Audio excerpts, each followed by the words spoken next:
পাখিৰ ডাকে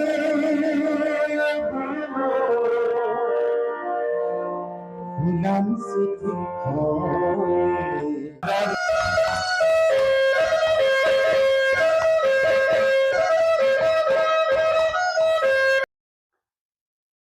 জুবিনবিহীন অসমত আজি আমি বিহু উদযাপন কৰিবলৈ লৈছোঁ যদিও আমাৰ মনবিলাক কেনেকৈ ক'ৰবাত উৎসাহ যেন আমাৰ স্থিমিত তৎসত্বেও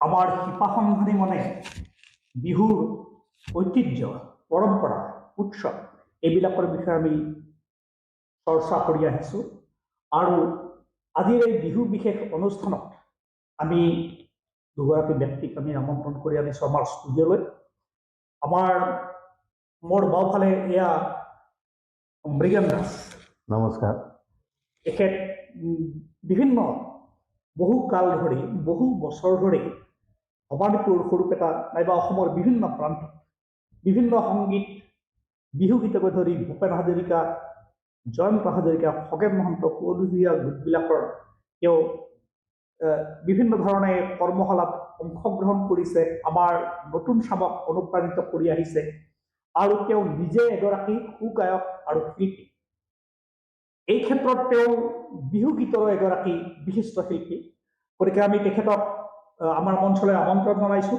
আৰু আমাৰ সোঁফালে আছে মোৰ সোঁফালে একেধাৰে সাংবাদিক আৰু প্ৰায় ৩৫ বছৰ জুৰি তেওঁ সাংবাদিকতাৰ ক্ষেত্ৰখনত বৃহত্তৰ ভবানীপুৰ সৰুপেটা অঞ্চলত এক বলিষ্ঠ ভূমিকা তেওঁ ৰাখি আহিছে আৰু লগতে আন এটি পৰিচয় আছে তেওঁ নিজেই এগৰাকী বিহুক ভাল পোৱা বিহুক জনপ্ৰিয়কৰণত আৰু বিহু সম্পৰ্কে অভিজ্ঞ তেওঁ এগৰাকী ব্যক্তি তেওঁ ভাল পেঁপাবাদক বিহু নৃত্য কৰে তেওঁ গতিকে প্ৰায় সুদীৰ্ঘ ৪৫ বছৰ ধৰি তেওঁ এই ক্ষেত্ৰখনত জড়িত হৈ আহিছে গতিকে আমি তেখেতকো আমাৰ মঞ্চলৈ আমন্ত্ৰণ জনাইছোঁ আৰু আজিৰ আমাৰ বিহু বিশেষ অনুষ্ঠানত আমি এটা বিশেষ বিষয় লৈছোঁ যিটো আমাৰ সঘনে আমাৰ চৰ্চিত হৈ থাকে সেয়া হ'ল বিহু মঞ্চত উপেক্ষিত প্ৰবীণ শিল্পী কতেবা হেৰাল সুৱদী সুৰীয়াৰ সেই বিহুগীত এয়াই আমাৰ প্ৰাসংগিক প্ৰশ্ন আৰু এই প্ৰাসংগিক প্ৰশ্নৰ ওপৰত ভিত্তি কৰি আমি আজিৰ এই অনুষ্ঠানটো আয়োজন কৰিছোঁ আৰু আমি প্ৰথমেই আমাৰ মোৰ বাওঁফালে আছে শিল্পী মৃগেন দাস আপুনি আমাৰ এই অনুষ্ঠানটোৰ আৰম্ভণিতে আমাক কেনেকুৱা এটা বিহুগীতেৰে আমাক বা বিহুসুৰীয়া গীতেৰে আপুনি আমাক শুভেচ্ছা জনাব মই প্ৰথমতে আপোনাক নমস্কাৰ জনাইছোঁ আৰু এইখিনিতে আমি সমূহ অসমবাসী ৰাইজক ৰঙালী বিহুৰ শুভেচ্ছা জনাইছোঁ মই কেশৱ মহন্তদেৱে লিখা খগেন মহন্তৰ এই অমৰ গীতটো গাবলৈ ওলাইছোঁ আৰু আপোনালোকক ওলগ জনাইছোঁ বিহুত ধন্যবাদ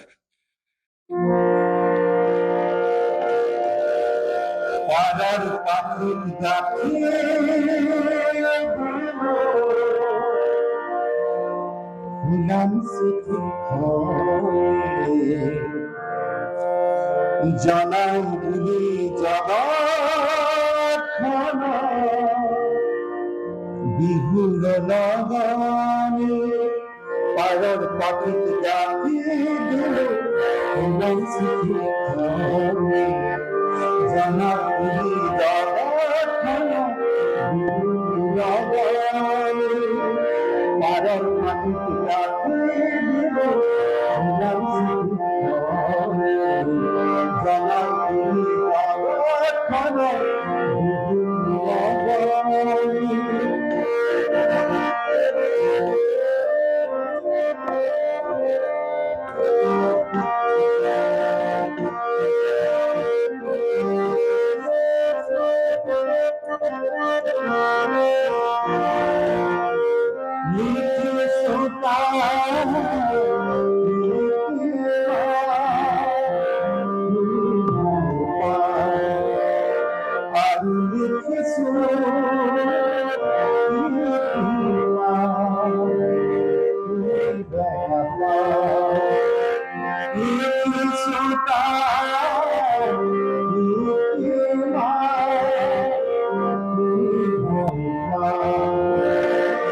আমি লিখিছো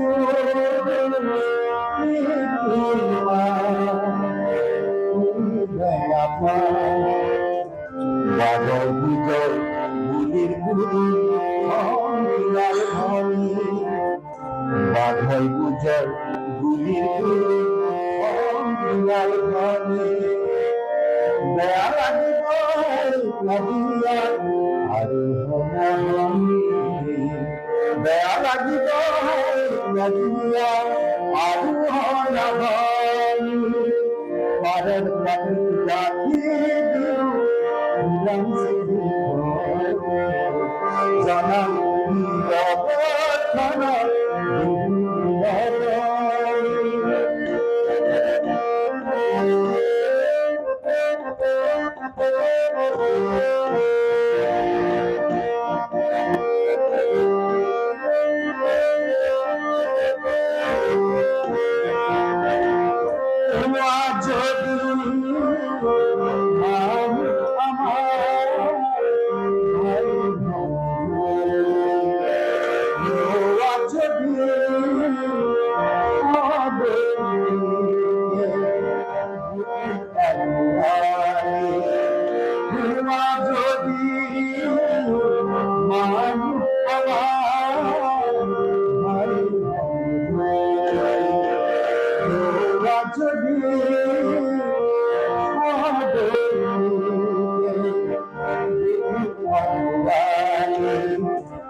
লাগিব ভাল কৰা যদি ৰঙিয়াৰ ধনী লাগিব ভাল কৰা যদি ৰঙিয়াৰ ধনী পাৰৰ পাখি তাৰৰ খব পাৰৰ পাখি তাৰৰ খব পাৰৰ পাখি ৰাখি দিব জানাই বুলি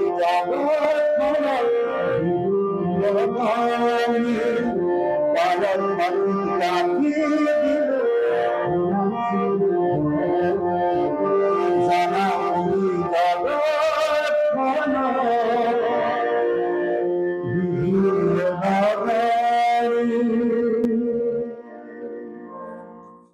অপূৰ্ব সুন্দৰ আপনাৰ খগেন মহন্তৰ কণ্ঠৰ কেশৱ মহন্তৰ ৰচনাৰে এই বিহুগীতটিত বোধ কৰোঁ পাৰ চৰাইক প্ৰতীক হিচাপে লৈ বিশ্বশান্তিৰ কামনা কৰা হৈছে আৰু পাৰ চৰাই জুৰি উৰুৱাই দি বিশ্বৰ চৌদিশে বিহুৰ ৰঙালী বিহুৰ শুভেচ্ছা জনোৱা হৈছে এনেকুৱা ভাৱাৰ্থত গীতটো লিখা হৈছে লগতে শান্তিৰ বতৰা আৰু দুখৰ দিশে শান্তি বিয়পি যাওক এনেকুৱা ভাৱাৰ্থৰে আমাৰ গীতটো তেওঁলোকে প্ৰযোজনা কৰিছিল উদাৰ্পণ কৰিছিল আমাৰ কিমান মহত্ব আছে এনেকুৱা গীতবিলাকৰ উৰিয়া গীতবিলাকৰ এতিয়া আমি আমাৰ আন এগৰাকী আমাৰ অংশগ্ৰহণ কৰি ৰাজীৱ তালুকদাৰ আমি তেখেতৰ ওচৰলৈ আহিছোঁ আপুনি নিশ্চয় এই গীতটি শুনিলে খুব সুন্দৰ এটা আবেদনময় গীত বিহু গীত নহয় কিন্তু বিহু উৰিয়া গীত তথাপি আমাৰ আজি এনেকুৱা লাগিছে এই ষ্টুডিঅ'ত এটা বিহুৰ পৰিৱেশ সৃষ্টি হৈছে এটা সুন্দৰ পৰিৱেশ এটা সৃষ্টি হৈছে যিটো আপুনি মই আমাৰ সহযোগী আটাই আমি ইয়াত প্ৰাণ কৰি উপভোগ কৰিছোঁ এতিয়া আপুনি এগৰাকী বিহুৰ পেঁপাবাদক আপুনি বিহুৰ নৃত্যশিল্পী যদি মই আমাৰ শিল্পী মৃগেন্দ্ৰ চৰণ নিচিনাকৈ আপোনাক যদি কওঁ আপুনি কিহেৰে আমাক শুভেচ্ছা জনাব নমস্কাৰ জনাইছোঁ মই শুভেচ্ছা জনাওঁ মহৎ পেপাৰ এটা লহৰী আমি বিহু মাৰৰ সময়ৰ পৰা শৈশৱৰ পৰা এই পেপাৰটোৱে মোৰ লগত আছে আপুনি আগতে কৈছে যে এইবাৰ হৈছে জুবিন গাৰ্গ বিহীন বহাগ জুবিন গাৰ্গৰ যোজনা বিহু নাম বিহুগীতবোৰ চৌপাশে বাজি থাকে আমিও গাইছোঁ মুকলি বিহুত তেনেদৰে আমাৰ মাজৰ পৰা হেৰাই গৈছে গণশিল্পী খগেন মহন্ত সুধাকণ্ঠ ডক্টৰ ভূপেন হাজৰিকা যোৱাটো বছৰত আমি এজন গণশিল্পী হেৰাইছোঁ ৰাজীৱ ভদিয়া এনেদৰে বহুকেইজন হেৰাইছোঁ আমি আটাইকে এই ৰঙালী বিহুৰ আজি প্ৰথম দিনত সকলোৰে আমি আত্মাৰ চিৰশান্তি কামনা কৰিছোঁ। আমি এই মঞ্চৰ পৰাই প্ৰদান কৰিছোঁ তেখেতসকলক শ্ৰদ্ধা জ্ঞাপন কৰিছোঁ। হয়, তেওঁলোকে ডক্টৰ ভূপেন হাজৰিকা, খগেন মহন্ত, অপূৰ্ব বেজবৰুৱা, জুবিন গাৰ্গ, তেনেদৰে আমাৰ ৰাজীৱ হদিয়াহঁতে আৰু বহুকেইজনে যিদৰে বিহুক আমাৰ আগুৱাই নিব বিচাৰিছিল, তেনেধৰণে আমি বিহুটোক আগুৱাই নিব লাগিব। সমূহ অসমবাসী, নতুন প্ৰজন্মইও আগুৱাই নিব লাগিব এনেদৰে বিহুটোক। আৰু মই প্ৰথমতে শুভেচ্ছা জনাইছোঁ, আৰু মই এটা পেপাৰ নহয় দিছোঁ।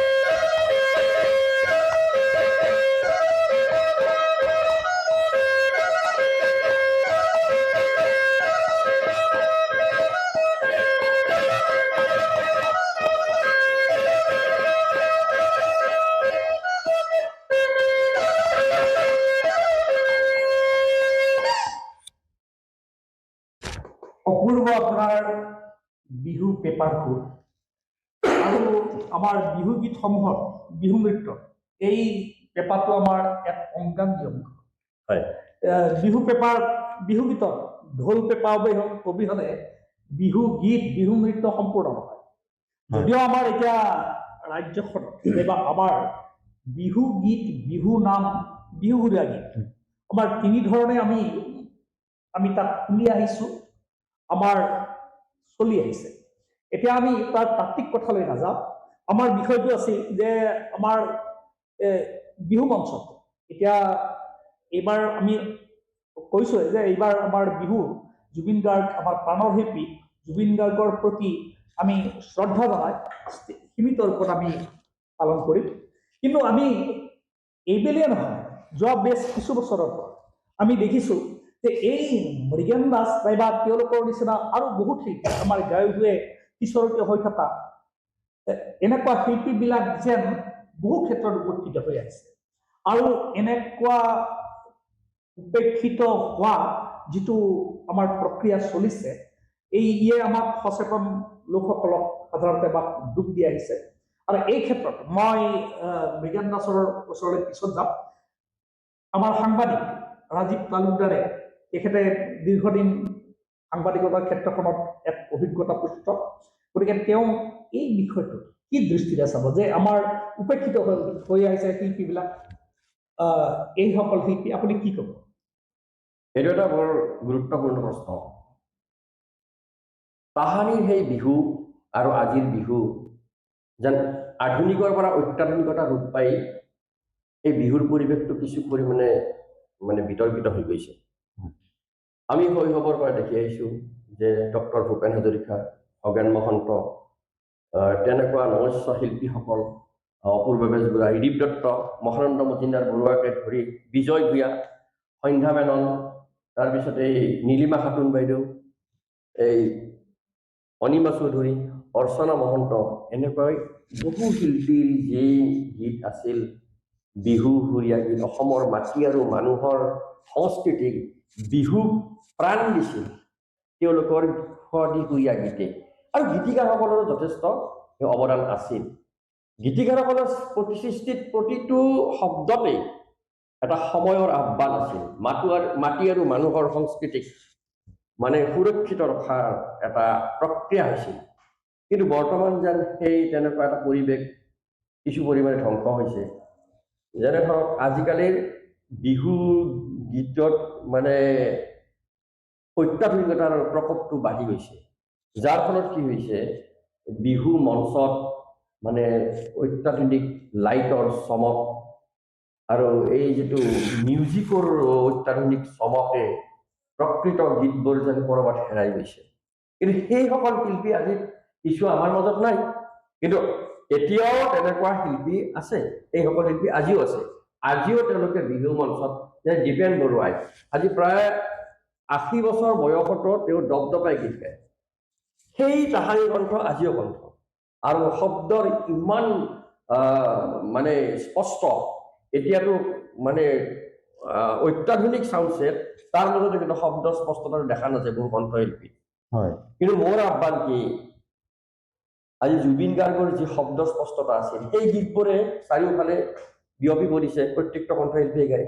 কিন্তু আমাৰ তাহানিৰ সেই সুৱদি হৰিয়া চিৰ সেউজ চিৰ নতুন যিবিলাক অসমীয়া গীতৰ ক্ষেত্ৰখনত অনুপম সৃষ্টি, সেই সৃষ্টিবোৰকো নতুন প্ৰজন্মই যি গাই আছে সেই সৃষ্টিবোৰকো আনি মঞ্চত উপস্থাপন কৰিব লাগে, তাহানিৰ গীতবোৰক গাব লাগে। আৰু এই পুৰণি যিবিলাক আমাৰ কণ্ঠশিল্পী আছিল আজিও বহুসকল জীৱিত হৈছে, বহুতো মঞ্চত গীত গাব পৰা অৱস্থাত আছে। তেওঁলোকক আমাৰ বিহু উদযাপন সমিতিয়ে কৰবাত নহয় কৰবাত নিমন্ত্ৰণ কৰিব লাগে, তেওঁলোকক সন্মান কৰিব লাগে। তেওঁলোকৰ এটা নৈতিক দায়িত্ব, এটা নৈতিক দায়িত্ব।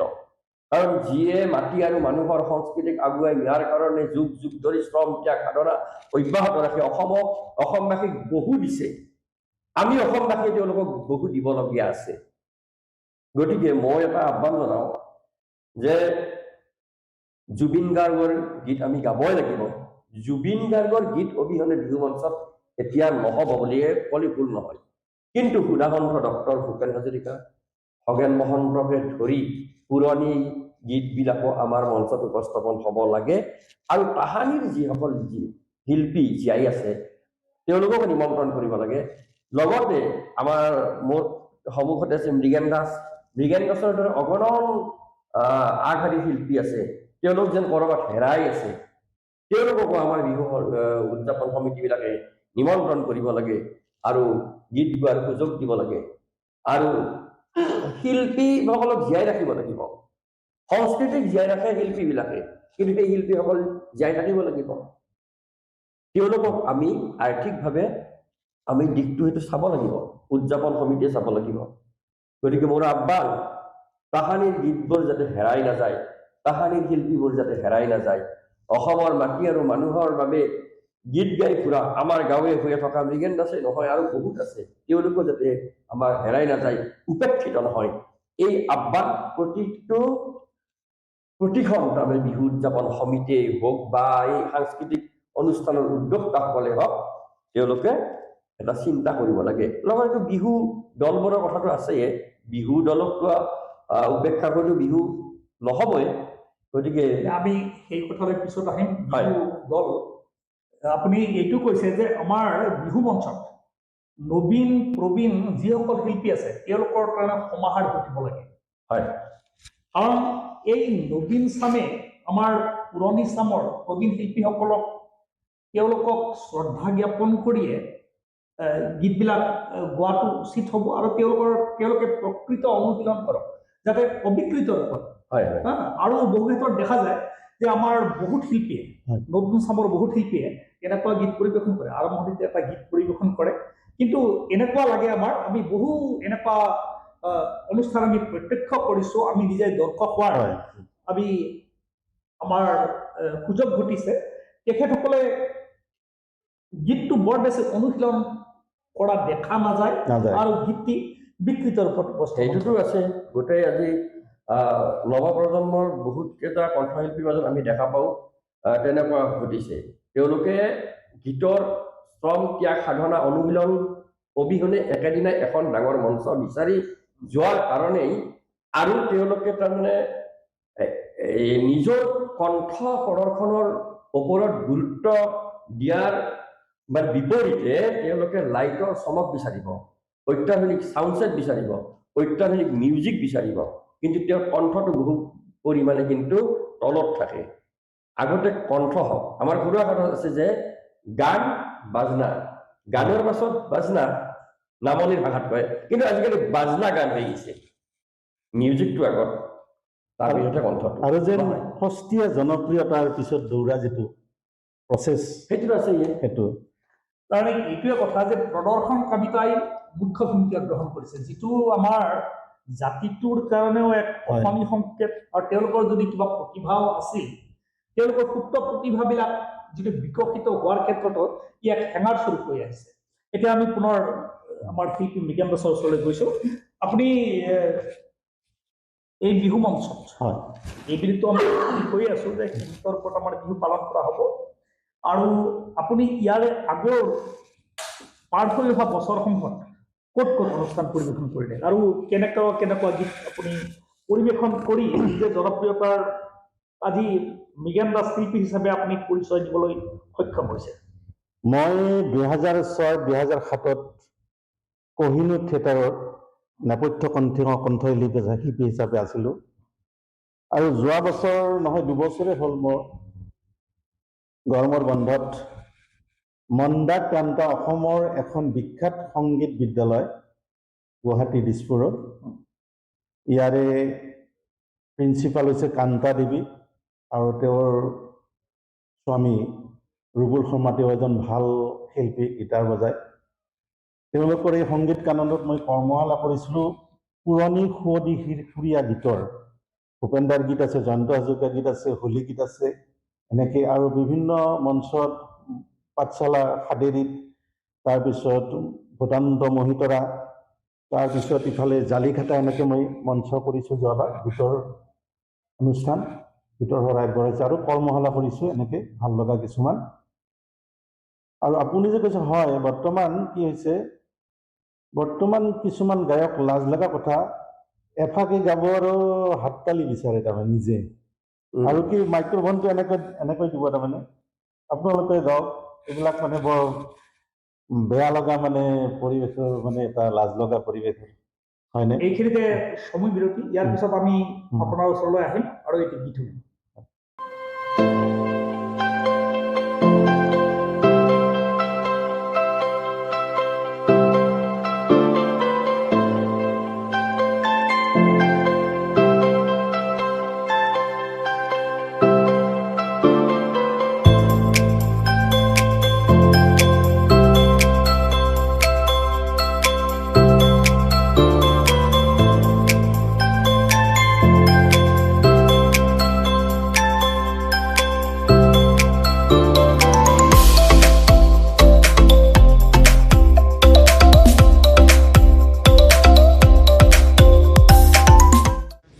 ইমালচিফিকেশ্যন আৰু চকুৰ বাকীবোৰ সকলো ধৰণৰ চাৰ্জাৰী হয়। আমি সাধাৰণতে ইনজেকশ্যন নিদিয়াকৈ কৰোঁ, ইনজেকশ্যন নিদিয়াকৈ টপিকেল বুলি কয়, টপিকেলত কৰোঁ, আৰু পেচেণ্টটো আৰ্লি ৰিকভাৰী হয়, লগে লগে অপাৰেশ্যন কৰি ঘৰত গুচি যাব পাৰে আৰু সোনকালে নিজৰ কামলৈ ঘূৰি যাব পাৰে। ফেক' ইমালচিফিকেশ্যন আৰু বেলেগ ধৰণৰ আদাৰ আই অকুলাৰ চাৰ্জাৰীও হয় ইয়াতে। আনতকৈ পৃথক কি আচলতে? আনতকৈ পৃথককৈ মানে কি, মেক্সিমাম কেছত ইনজেকশ্যন দি পেলাই কৰা হয়, তো আমাৰ ইয়াত সাধাৰণতে ইনজেকশ্যন নিদিওঁ, 99% টপিকেলতে কৰা হয়, আৰু টপিকেলত কৰা হয়। আৰু ছেকেণ্ড কথা, ধৰক SICS আমি নকৰোঁ, আমি ফেক' বুলি কয়, ফেক' যিটো আপোনাৰ কম্পিউটাৰ হয় অপাৰেশ্যন, সেইটো মানে ইনচিশ্যনটো খুব কম হয়, কাটা বহুত কম হয়, আৰু সেইকাৰণে পেচেণ্টটো আৰ্লি এম্বুলেটৰী আৰু মানে সোনকালে হেৰি কৰিব পাৰে, আৰু ৰিকভাৰীটো স্পীডি ৰিকভাৰী হয়, আৰু মানে 7 দিনৰ ভিতৰতে কামলৈ ঘূৰি যাব পাৰে তেওঁ। কি কি অসুবিধা আছে মানে চকুৰ ক্ষেত্ৰত? চকুৰ ক্ষেত্ৰতে আৰু অপাৰেশ্যনৰ যিটো ক'লোঁ ফেক' ইমালচিফিকেশ্যন, আৰু বাকী আধুনিক পৰীক্ষা নিৰীক্ষাৰ কাৰণে যিবোৰ যন্ত্ৰ পাতি লাগে আছে আমাৰ ইয়াতে। ইয়াৰ পিছত আমি আৰু আমাৰ আলোচনাৰ মধ্যলৈ ঘূৰি আহিছোঁ। এতিয়া আমি শুনিম আমাৰ শিল্পী মৃগেন দাস আৰু আমাৰ বিহুৱা ৰাজীৱ তালুকদাৰৰ যুগলবন্দী। আপুনি বিহু নাম এফাকি একেলগে গাই পেলাব, আমি উপভোগ কৰোঁ। যিহেতুকে ৰঙালী বিহু, বিহু নাম এফাকি গাম আমি।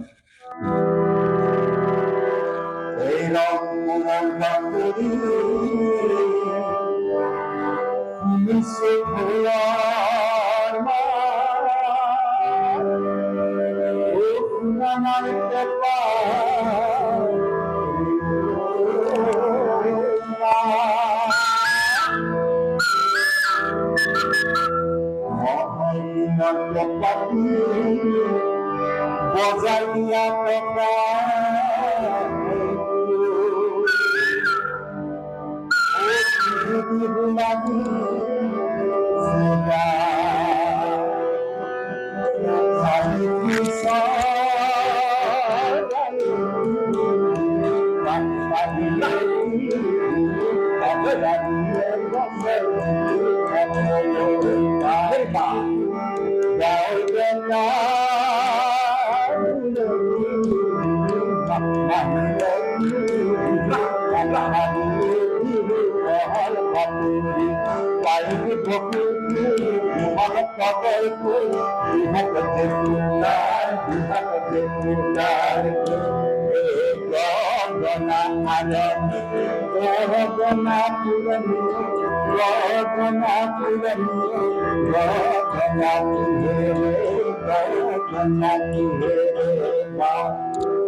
কিমান সুৰীয়া আমাৰ হয়। বিহু গীতৰ সুৰ, কিমান ভাল লগা বিহু এইটো আমাৰ মন প্ৰাণ চুই গ'ল। হয় আৰু এই আমাৰ বিহু সুৰ, এই বিহু সুৰৰ আধাৰতে আমাৰ অসমীয়া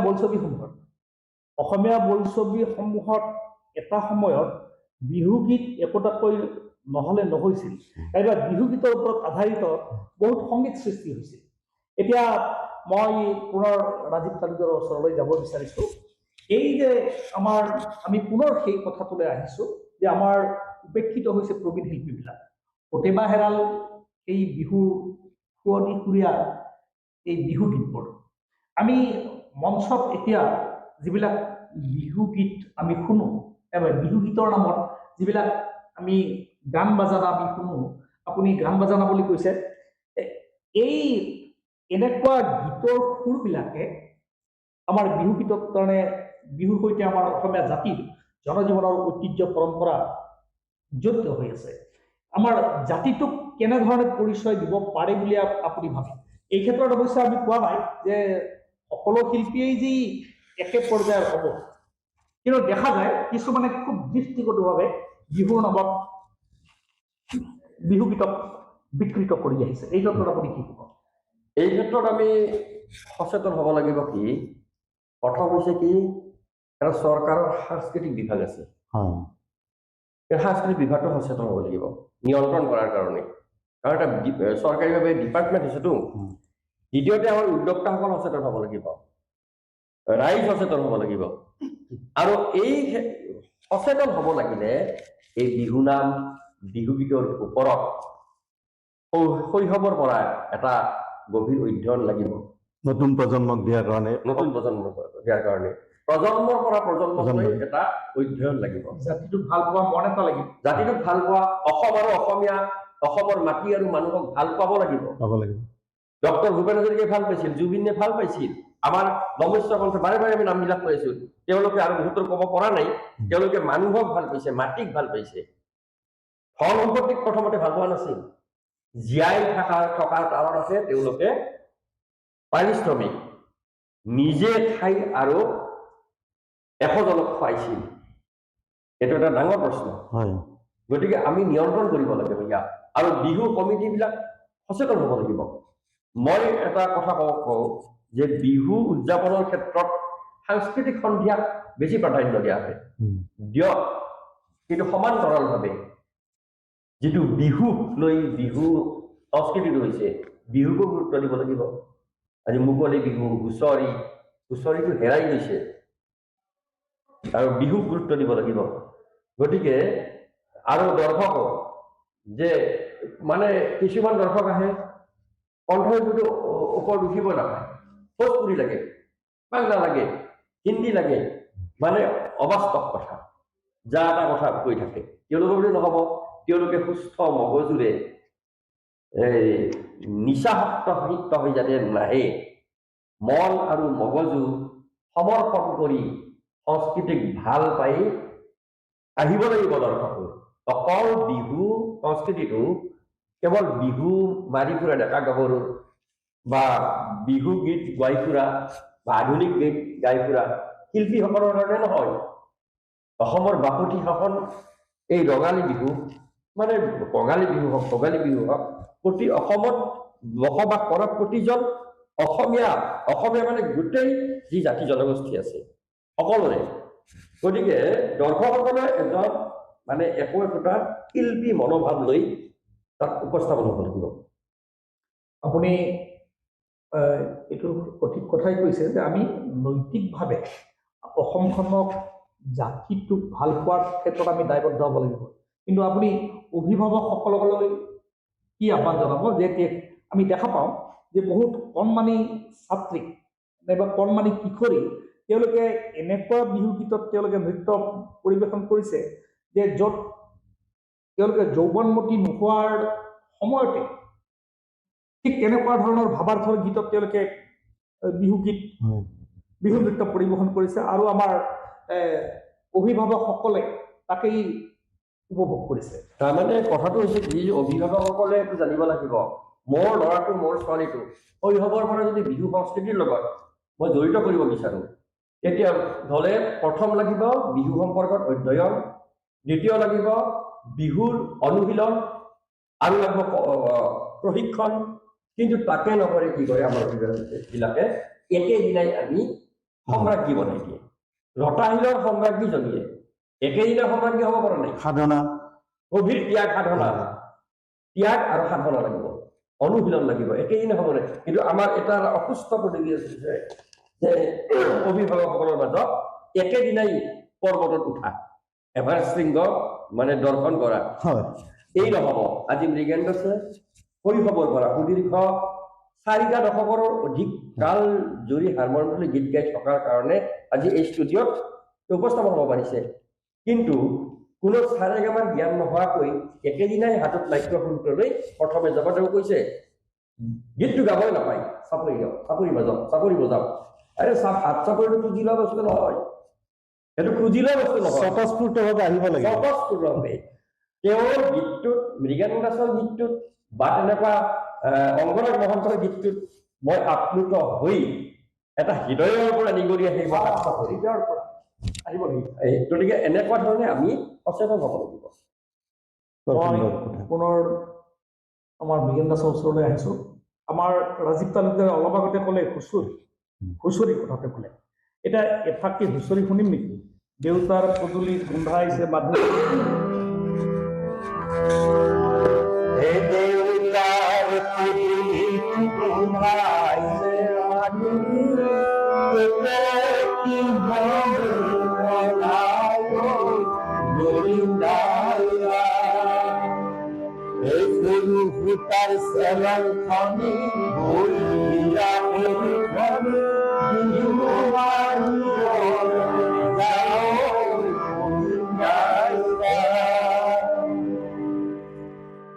কি সুন্দৰ। আমাৰ কৃষ্ণ সংস্কৃতিৰ কথাও আছে, ৰামৰ কথা আছে এই গীত পদবিলাকত। হুঁচৰিটো এটা হৈছে আধ্যাত্মিকতা। শ্ৰীমন্ত শংকৰদেৱে যি সংস্কৃতিৰ সৃষ্টি কৰিছিল তাৰে ধাৰাতেই এই হুঁচৰিটোৰ সৃষ্টি হৈছে। হুঁচৰি ইতিহাস বহুত দীঘলীয়া, ইমান বিশ্লেষণ কৰিব নোৱাৰি। আপোনাৰ শংকৰদেৱৰ বীৰ নামত চাব, শক্তিশালে পৰিছে লক্ষ্মণ। যেতিয়া লক্ষ্মণে শক্তিশালে পৰিছিল তেতিয়া ৰামে গাইছিল ঐ অ ভাই লক্ষ্মণ হে, বিলাপ কৰিছিল।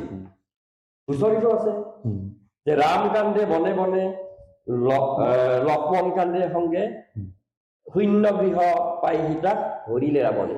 এনেকুৱা মানে কি, এনেকুৱা ধাৰা এটা আধ্যাত্মিকতা এটা। কিন্তু আজিকালি হুঁচৰিটো নোহোৱা হৈ গৈছে।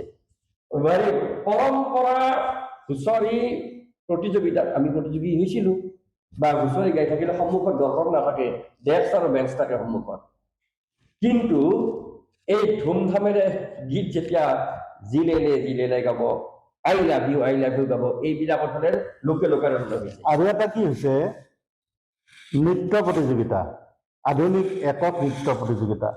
এই সৰু ছোৱালীটোকে প্ৰেমৰ গান এটা দি তাতে মোবাইলত দি পেলাই নাচে, তেনে এটা বিভৎস এটা মানে পৰিৱেশৰ সৃষ্টি হয়।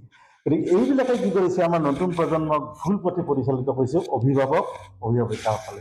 সেইটো যাতে নকৰে তাৰ কাৰণে আমি অনুৰোধ জনাইছোঁ। আৰু এটা কথা, অসমৰ সংস্কৃতি চিৰসুন্দৰৰ সংস্কৃতি, অসমৰ সংস্কৃতি সমন্বয়ৰ সংস্কৃতি। এই সুন্দৰৰ সংস্কৃতি সুন্দৰভাৱে ৰাখিব লাগিব অসমৰ মাটিত। এই ক্ষেত্ৰত কিন্তু প্ৰত্যেকে দায়বদ্ধ হ'ব লাগিব, এজন মাত্ৰজনৰ কাম নহয়। আপুনি তেনেকুৱা বহু বিহু প্ৰতিযোগিতাত, বিহু প্ৰতিযোগিতাত বা বিভিন্ন প্ৰতিযোগিতাত আপুনি বিচাৰকৰ দায়িত্ব পালন কৰি আহিছে। এই যে অলপ আগতে আপুনি উল্লেখ কৰিলে যে এগৰাকী কিশোৰীয়ে তেওঁৰ বয়সৰ সৈতে নিমিলা, এই ভাৱাৰ্থৰ সৈতে নিমিলা এটা নৃত্য পৰিৱেশন কৰিছে, অভিভাৱকসকল সন্মুখত বহি আছে। আপোনাৰ কেনেকুৱা লাগে যে বিচাৰকৰ দায়িত্ব পালন কৰিবলৈ যাওঁতে আপোনাৰ কেনেকুৱা এটা হয়? মই মন্তব্যত লিখোঁ, এইটো আচলতে একেবাৰে নোহোৱা নোপোজা কথা, কাৰণ তেওঁৰ ৰোমান্টিকতাটো বুজিয়ে পোৱা হোৱা নাই, তেওঁৰ বয়স হোৱা নাই। আৰু এইবিলাক আচলতে যিবিলাক আমাৰ সোণহেৰীয়া গীত আছে এইবিলাকতহে নাচিব লাগে। আৰু কিছুমান ক্লাছিকেল ঢঙৰ গীতবিলাকত নাচিলে মাৰ্কটো বেছি পায়, আৰু এনেকুৱা গানত আমিতো মাৰ্ক নিদিওঁৱেই। আৰু মন্তব্যত লিখোঁ ভালদৰে, আৰু অভিভাৱকসকলে সুধিব আহিলে কওঁ এই গানটো নিদিব আপোনালোকে, কাৰণ তেওঁৰ বয়সো অহা নাই, সি বুজি পোৱা হোৱা নাই, সেই ফিলটো অহা নাই। ফিলটো লাগিবতো, অনুভৱী হ'ব লাগিব, সেই শব্দটো কি বুজাইছে এনেকৈ বুজাই দিওঁ। তাতকৈ ডাঙৰ কথা হৈছে কি, ময়ো বিহু বিচাৰক বা নৃত্য বিচাৰকত অসমীয়া আধুনিক গীতৰ আধাৰত নৃত্য বিচাৰক হৈ পাইছোঁ। ডাঙৰ এটা কথা হৈছে আজিকালি নৃত্য যি অসমীয়া গীতৰ যি সেই তাহানিৰ লয়লাস, গীতিকাৰবিলাকে কি সুন্দৰ লিখি থৈ গৈছে। বিষ্ণু ৰাভাৰ গীত, কিবা মানে কেশৱ মহন্তৰ গীত বা তেনেকুৱা নতুন গীতিকাৰে লিখিছে, ভাল ভাল গীত আছে। তাত চাৰ্কাছ ব্যৱহাৰ কৰে, নৃত্যটো চাৰ্কাছৰ যদি ৰূপান্তৰ কৰে। অলপ বছৰ কমপ্লেইন কৰে কিয় নাপালে মোৰ ছোৱালী, আৰু নৃত্য কৰিলে চাৰ্কাছ নহয়, চাৰ্কাছ কম্পিটিশ্যন কৰক, জিমনাষ্টিক। নৃত্য মানে জিমনাষ্টিক নহয়। আপুনি এই ক্ষেত্ৰত এনেকুৱাকে ভাবিব পাৰে নেকি যে আমাৰ এতিয়া হাতে হাতে আমাৰ মোবাইল প্ৰযুক্তিৰ যিটো আমাৰ উত্থান, এতিয়া আপোনাৰ হাততো মোবাইল, মোৰ ছোৱালীজনীৰ হাততো মোবাইল, মোৰ ল'ৰাটোৰ হাততো মোবাইল। অৱশ্যে আমি এইটো কোৱা নাই যে মোবাইলটো আমাৰ লাগিবই, আমাৰ নৃত্য প্ৰয়োজনীয় সংগী, কিন্তু মোবাইলত আমি যিবিলাক নৃত্য গীত মানে প্ৰযুক্তিৰ উত্থানৰ জৰিয়তে মোবাইলত যিবিলাক আমাৰ আহিছে নৃত্য গীত, পশ্চিমীয়া ধৰণৰ কথা বতৰাবিলাক ইয়াতে আমাৰ আহিছে, আৰু তেওঁলোকে বহুতক আমাৰ দেখা যায় যে মোবাইলত চায়েই তেওঁলোকে নৃত্য অনুকৰণ কৰিছে। এনেকুৱা কথাবিলাকে আমাৰ এই যিটো বিহু গীত নাইবা আমাৰ অন্যান্য যিবিলাক সংস্কৃতিৰ আমাৰ উপাদান আছে বিকৃত কৰা বুলি আপুনি অনুভৱ কৰে নেকি? যথেষ্ট বিকৃত কৰিছে। মোবাইলৰ প্ৰকৃত যি বিষয়বস্তু গীতৰ বা গীতবোৰ কেনেকুৱা তাৰ ওপৰত অধ্যয়ন নকৰে, যাতে বিৰূপটোহে অধ্যয়ন কৰে। বিহু, তাহানিৰ বিহু গুগল চাৰ্চ কৰি আহি যাব, এইবিলাক অধ্যয়ন নকৰে। কিন্তু অত্যাধুনিক যিবিলাক বিহু বিকৃতকৰণ হৈছে সেইবিলাক তেওঁলোকে ফল' কৰে, পাতল ধৰণৰ তেনেকুৱা। ভালখিনি আয়ত্ত কৰি লওক, ভালখিনি আয়ত্ত কৰি লওক, সুন্দৰভাৱে উপস্থাপন হ'ব। মই আগতে কৈছোঁ যে এইটো সেইকাৰণে অধ্যয়ন আৰু অনুশীলনৰ প্ৰয়োজন। এই জ্ঞানটো আমাৰ নশিক্ষাৰ্থীবিলাকক আমি জনোৱাৰ কাৰণে, বুজোৱাৰ কাৰণে আমাৰ শিক্ষা ব্যৱস্থাটোতো এই বিষয়টো এনেকুৱা ধৰণৰ কথা সম্পৃক্ত হ'ব লাগিব, সংযোজিত হ'ব লাগিব। কাৰণ তেওঁলোকেইতো মানে প্ৰাথমিক পৰ্যায়ৰ পৰা গৈ হাইস্কুল মহাবিদ্যালয় পৰ্যন্ত গৈ তেওঁলোকে বিহু নৃত্যত অংশগ্ৰহণ কৰে, বিভিন্ন সাংস্কৃতিক মঞ্চত অংশগ্ৰহণ কৰে। এই ক্ষেত্ৰত আপুনি কি ক'ব যে এগৰাকী প্ৰবীণ শিল্পী হিচাপে যে আমাৰ যিবিলাক পাঠ্যক্ৰমত বিহু বিষয়টো অন্তৰ্ভুক্ত হৈছে ক'ৰবাত যেন পৰ্যাপ্ত হোৱা নাই, তেওঁলোকক প্ৰকৃত বিহুৰ জ্ঞান দিয়াৰ কাৰণে আমাৰ শিক্ষা বিভাগে নাইবা চৰকাৰীভাৱে কি ব্যৱস্থা লোৱাটো উচিত বুলি ভাবে? ইয়াৰ পিছত বেলেগ এটা বিষয় লৈ মই ৰাজীৱ তালুকদাৰৰ ওচৰলৈ আহিম। আপুনি দাদা ঠিকে কৈছে, এইটো আচলতে স্কুলত অন্তৰ্ভুক্ত কৰিব লাগে। এনেকুৱা প্ৰবন্ধ আছে, লীলা গগৈ হওক বা আপুনি জানে এনেকুৱা বিহু সম্পৰ্কে ধুনীয়া ধুনীয়া কিতাপ আছে, তাৰ প্ৰবন্ধবিলাক তাতে সোমাই দিব লাগে আচলতে। আৰু এটা মই কথা ক'ব বিচাৰোঁ, যিসকল শিল্পী বা উঠি অহা নৱপ্ৰজন্মৰ শিল্পী বা যিয়ে গীত গায় তেওঁলোকৰ কিন্তু অধ্যয়ন লাগিব। আৰু কিতাপ নপঢ়া, অধ্যয়ন নকৰাকৈ আচলতে প্ৰকৃত শিল্পী হ'ব নোৱাৰে। প্ৰকৃত শিল্পী হ'ব লাগিলে আজিকালিতো যে ভাটৌৰ যে আমাৰ পেৰট ছিংগাৰ, গতিকে পেৰট ছিংগাৰ হৈ কিন্তু কাম নাই। সেই মানে বিষয়টোৰ ওপৰত ভাল অধ্যয়ন থাকিব লাগিব। যেনে বিভিন্ন বিষয় গীত বা জ্যোতি সংগীতে হওক, বিষ্ণুৰাভা সংগীতে হওক বা পাৰ্বতী প্ৰসাদৰ সংগীতে হওক, পাৰ্বতী প্ৰসাদ বিষয়ে জানিব লাগিব। সেই তেওঁৰ গীতত কি আছে, অসমীয়া মাটিৰ গোন্ধ যে আছে, বা ঠিক তেনেকৈ বিহু সম্পৰ্কে বিহু গালেও সেই বিহু সম্পৰ্কে নলেজ থাকিব লাগিব আৰু পঢ়িব লাগিব। তেতিয়াহে আচলতে প্ৰকৃত গায়ক বা শিল্পী হিচাপে পৰিগণিত হ'ব। নহ'লে কিন্তু পেৰট ছিংগাৰ হিচাপে আমাৰ ভাবি লোৱা হয় মোৰ মতে। আপুনি কি কয়? বিদ্যালয়সমূহত আপুনি এনেকুৱা ধৰণৰ এটা শ্ৰেণী, বিহু বিষয়ক বিশেষ শ্ৰেণী এটা হোৱাটো উচিত বুলি ভাবোঁ মই। য'ত কাৰণে কল্যাণকামী এখন চৰকাৰে হয়তো এইটো কৰিব পাৰে, তেওঁলোকৰ শিক্ষা বিভাগে কৰিব পাৰে। কাৰণ আমাৰ বাহিৰত চিনাকি দিব হ'লে 3টা বিৰে আমি চিনাকি দিওঁ। 3টা বি বুলি কৈছে, ব্ৰহ্মপুত্ৰ, ভূপেন হাজৰিকা আৰু বিহু। গতিকে যিহেতুকে এই 3টা বি, গতিকে বিহুটো লাগে আচলতে আমাৰ হেৰিবিলাকত, স্কুলতো, নহয় জানো? ইয়াৰ পিছতে আমি এই প্ৰসংগতে আমি ৰাজীৱ তালুকদাৰৰ ওচৰলৈ আহিছোঁ। এতিয়া আমি চৰকাৰে উদ্যোগ লোৱাৰ কথা কৈছোঁ যে আমাৰ পাঠ্যক্ৰমত বিহু বিষয়ক ৰচনা বিষয় পৰ্যাপ্ত সন্নিৱিষ্ট হোৱা নাই। আমি এইটোও উল্লেখ কৰিছোঁ যে আমাৰ চৰকাৰে এইটোও কৰিব লাগে, যদিহে তেওঁলোকে যিহেতু অসমীয়া জনজীৱনৰ বিহু, গতিকে তেওঁলোকে বিহুটোক অবিকৃত ৰূপত চৰ্চা কৰোৱাৰ সুবিধা দিব লাগে যে আমাৰ বিভিন্ন বিদ্যালয়সমূহত। কিন্তু আমি শেহতীয়াকৈ এটা কথা আমি দেখিলোঁ যে চৰকাৰে, আমাৰ ডক্টৰ হিমন্ত বিশ্ব শৰ্মা নেতৃত্বাধীন চৰকাৰখনে বিহুক বিশ্বৰ দৰবাৰত পৰিচয় কৰাই দিয়াৰ কাৰণে তেওঁ প্ৰদৰ্শন কৰিছে। আমাৰ নৰেন্দ্ৰ মোদী ডাঙৰীয়াক মাতিছে, বিভিন্নজনক মাতিছে, আমি ৱেলকাম জনাইছোঁ, আমি ধন্যবাদ জনাইছোঁ তেওঁৰ প্ৰশংসাত, প্ৰচেষ্টা। কিন্তু আপুনি ভাবেনে যে এনেকুৱা প্ৰচেষ্টাই আমাৰ বিহুটোক অবিকৃত ৰূপত জীয়াই ৰাখিব পাৰিব? আপুনি কি কয়? প্ৰথম কথা হিচাপে আগৰ কথাটোলৈ কৈছোঁ যে যোৱা 5টা বছৰত চৰকাৰখনে এই সংস্কৃতি, যিহেতু অসমৰ পৰিচয় সংস্কৃতি এটা অসমৰ আৰু অসমৰ বিশ্বৰ বুকুত এটা বিশেষ পৰিচয়, কিন্তু সেই সংস্কৃতিৰ সম্পৰ্কীয় বা সংগীত বা নাটকৰ পাঠ্যক্ৰম ভিত্তিত হ'ব লাগে। কিন্তু পাঠ্যক্ৰম ভিত্তিত হৈছে জানো? এইটো এতিয়াও সফল হোৱা নাই, চৰকাৰে কৰা নাই। পাঠ্যক্ৰম ভিত্তিত কৰিব যোৱাৰ আগতে তাত সংগীত শিক্ষক নিযুক্তি দিব লাগিব, নাটকৰ শিক্ষক নিযুক্তি দিব লাগিব, সংস্কৃতিৰ শিক্ষক নিযুক্তি দিব লাগিব। কিন্তু সেই প্ৰক্ৰিয়াটো আজিলৈকে আৰম্ভ হোৱা নাই। যোৱা 5টা বছৰত, মই আগৰ কথা কোৱা নাই, যোৱা 5টা বছৰত যিহেতু সংস্কৃতিক বিশ্বৰ বিহু সংস্কৃতিয়ে হওক, ঝুমুৰ হওক, বাগৰুম্বা হওক, বিশ্বৰ দৰবাৰত নিয়াৰ চেষ্টা কৰিছে, এইফালে কিন্তু পাঠ্যক্ৰম ভিত্তিক শিক্ষাদানৰ মানে প্ৰক্ৰিয়া আৰম্ভ হোৱা নাই। আৰু যোৱা 5টা বছৰত যিজন শিক্ষামন্ত্ৰী আছে, আপোনাক আমি সুধিছোঁ, এই শিক্ষামন্ত্ৰীৰ জৰিয়তে য'ত নেকি আজি চৰকাৰী খণ্ডত মেট্ৰিকৰ ৰিজাল্ট একেবাৰে বেয়া, গতিকে তেওঁৰ পৰা আমি আৰু মই কোৱা কথাখিনি আশা কৰিব পাৰিব নেকি? সংস্কৃতিক পাঠ্যক্ৰম ভিত্তিক কৰি তাক আগুৱাই নিয়াৰ কথা আমি চিন্তা কৰাটো ভুল তেওঁৰ পৰা। এনেকুৱা শিক্ষামন্ত্ৰী নহ'ব। আৰু আপুনি কৈছে যে এইটো যে বিহু বিশ্বৰ দৰবাৰত কৈছে নৰেন্দ্ৰ মোদী আহিছে, ভাল কথা, ৱেলকাম কৰিছোঁ। গিনিজ বুকত এটা লাইনৰ কাৰণে কোটি টকা মানে এইটো খৰচ কৰিলে, ব্যয় কৰিলে। কিন্তু তাৰ পৰা বিহু সংস্কৃতি সুৰক্ষা বা বিহুৱতী প্ৰডাকশ্যন হোৱাটো আমি দেখিলোঁ। এইটো মানে কি হৈছে, কি এটা মানে চমকৰ বাহিৰে একো নাই। হয়, নৰেন্দ্ৰ মোদীয়ে চাইছে, অৰ্থাৎ দেশৰ প্ৰধানমন্ত্ৰী, আমি ভাল লাগিছে, কিন্তু তেওঁক দেখুৱাবলৈকে অকল বিহুটো নেকি?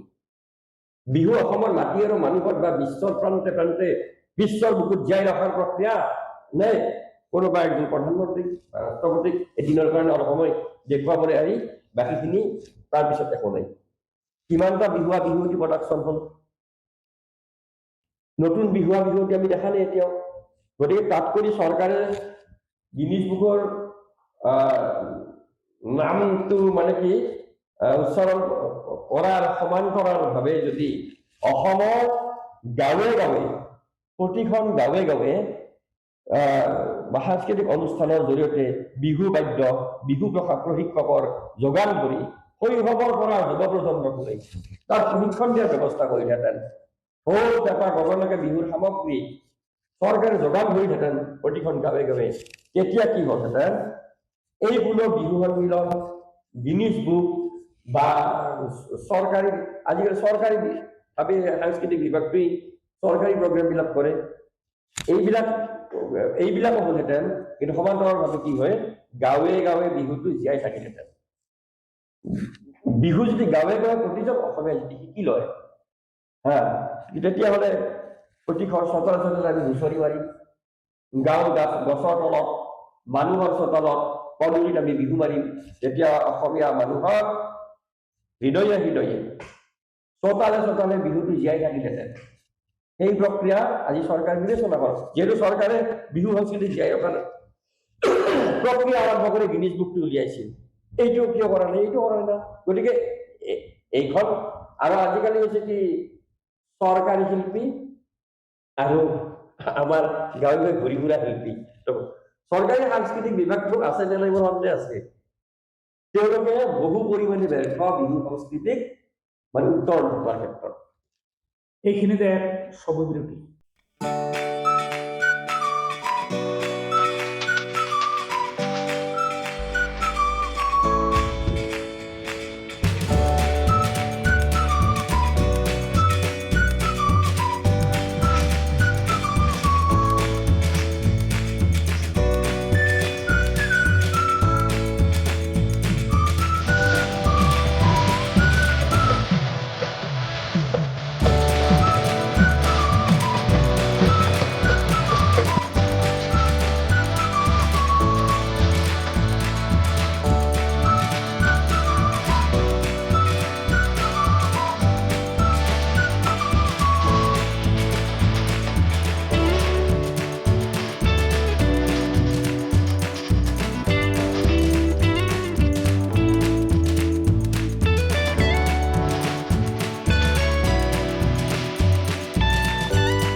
আধুনিক প্ৰযুক্তিবিদ্যাৰ যুগত ছাত্ৰ ছাত্ৰীক ব্যতিক্ৰমী শিক্ষা ব্যৱস্থাৰে পৰিচালনা কৰি অহা বজালীৰ সৰুপেটাৰ একমাত্ৰ শিক্ষা প্ৰতিষ্ঠান শিক্ষা দা গুৰুকুল CBSE পাঠ্যক্ৰমৰ দ্বাৰা সংযোজিত পাঠ্যক্ৰমৰ শিক্ষাৰ লগতে মূল্যবোধ আৰু আধ্যাত্মিক শিক্ষাক প্ৰাধান্য দি অহা আমাৰ শিক্ষানুষ্ঠানত পাব শাৰীৰিক মানসিক শিক্ষা প্ৰদানৰ নিৰ্ভৰযোগ্য স্থল তেন্তে পলম নকৰি আপোনাৰ শিশুটিক আমাৰ শিক্ষা প্ৰতিষ্ঠানৰ সৈতে আজিয়েই অন্তৰ্ভুক্ত কৰক ইতিমধ্যে 2026-27 শিক্ষাবৰ্ষৰ নামভৰ্তি প্ৰক্ৰিয়া চলি আছে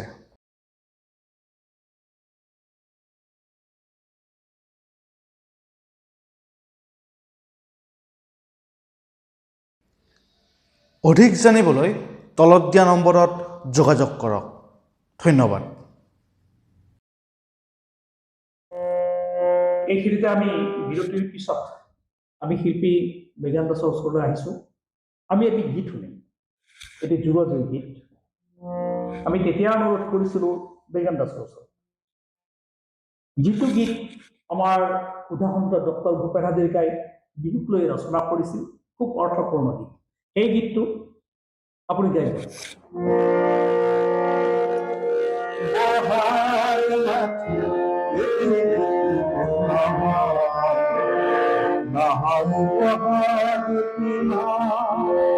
অসমীয়া জাতি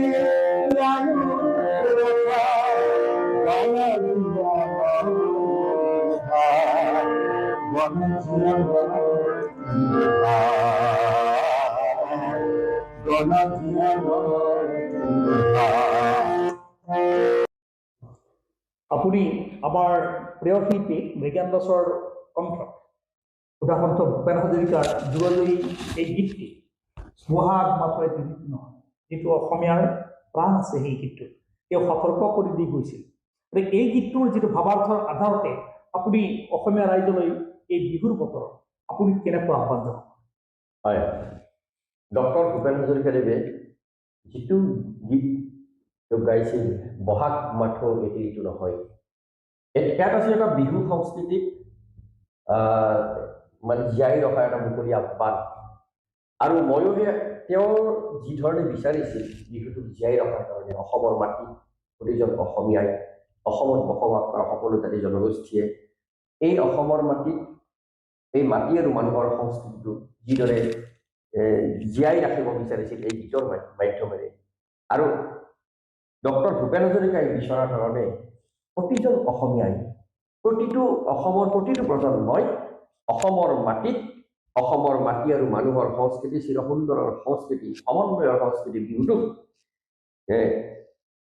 এইটো মানে যাতে বিকৃত নহয় সঠিকভাৱে জীয়াই ৰখাত অবিকৃত ৰূপত হয় মানে সঠিকভাৱে জীয়াই ৰখাত যাতে অৰিহণা যোগাই বিহুটো হৃদয়ত উপস্থাপন কৰক প্ৰতিজন অসমীয়াই মই কেনেকৈ আহ্বান জনাইছোঁ লগতে আহ্বান জনাইছোঁ যে আমাৰ এইবাৰৰ বিহুটোত প্ৰতিগৰাকী কণ্ঠশিল্পী প্ৰতিটো বিহুৱা বিহুৱতীৰ দলে বা প্ৰতিজন অসমীয়াই প্ৰতিজন দৰ্শকসকলৰ একোজন বিহুপ্ৰেমীয়ে বা উদ্যোক্তাসকলে যাতে বিহুক বিহুৰূপে উপস্থাপন কৰা অত্যাধুনিকতাৰ কবলত যাতে বিহুটো হেৰাই নাযায় ডক্টৰ ভূপেন হাজৰিকাই বিচৰা ধৰণে অকল ডক্টৰ ভূপেন হাজৰিকা নহয় গণশিল্পী খগেন মহন্ত আছে জুবিন গাৰ্গ আছে বহু কেইগৰাকী নমস্য পখাই ওজা এওঁলোকে যি ধৰণে বিচাৰিছিল বিহুটো পৰম্পৰা অনুসৰি জীয়াই ৰখাৰ কাৰণে গতিকে আমিও প্ৰতিজন অসমীয়াই সংকল্পবদ্ধ হোৱা হওক বিহুক বিহু হিচাপে জীয়াই ৰখাৰ কাৰণে ইতিমধ্যে আমি